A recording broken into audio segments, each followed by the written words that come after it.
আজকে ক্যানভাসার আইসিএসসিতে রয়েছে, এটার একটা এক্সট্র্যাক্ট নিয়ে আলোচনা করা যাক।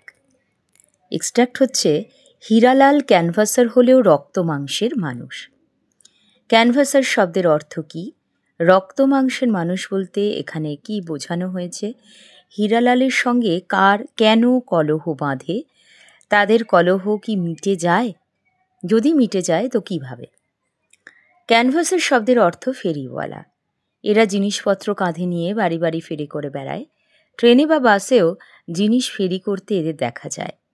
রক্ত মাংসের মানুষ বলতে দোষে গুণে মানুষ বোঝানো হয়েছে, অর্থাৎ রক্ত মাংসের মানুষের মান, অপমান বোধ, চারিত্রিক দোষ গুণ দুটোই থাকতে পারে। তাদের রাগ অনুরাগ যেটা রয়েছে তার প্রকাশ আমরা অন্যভাবে দেখতে পারি বিশেষ বিশেষ ক্ষেত্রে। হীরালালের সঙ্গে গ্রামের বেকার যুবক অর্থাভাবে যে খুবই কষ্ট পাচ্ছে এমন যুবক ভৈরবের কলহ বাঁধে, কারণ ভৈরবের সব কথা সে মেনে নিতে পারে না।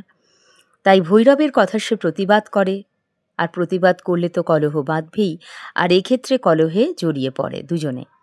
হীরালাল আর ভৈরবের কলহের পরিণতি সহানুভূতির মধ্যে দিয়ে আমরা সমাপ্ত হতে দেখি এই গল্পে। ভৈরব হীরালালের কথা সহ্য করতে করতে আবার যখন কেমন হয়ে যায় তখন সজোরে তার গালে একটা চড় কষিয়ে দেয়। হীরালালের বাঁধানো দাঁত রাস্তায় ছিটকে পড়ে। ভৈরব অবাক হয়ে হীরালালের মুখের কালো গোঁফের দিকে তাকায়। হীরালাল জানায় সে দাঁতের মাজনের সঙ্গে সঙ্গে কলপও বিক্রি করে। নিরুপায় হয়েই তাকে এই রকম কাজ করতে হয়েছে, কারণ বৃদ্ধ বয়সে তার উপযুক্ত ছেলেটি মারা গেছে। এ কথা শোনার পর একটা সমবেদনা, একটা সহানুভূতি, একটা গভীর আত্মিক স্পর্শে তার মন ভরে যায়। শেষ পর্যন্ত সে একটা কৌটের মাজন কিনে নিতে কিন্তু ভোলে না।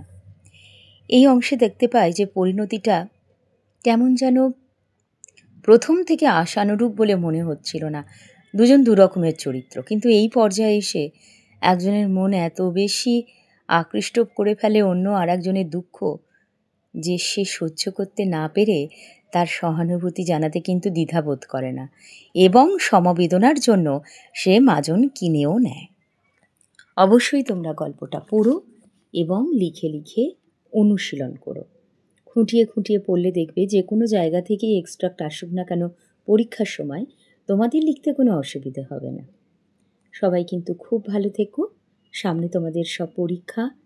আজ এই পর্যন্তই আমার আলোচনা। ধন্যবাদ।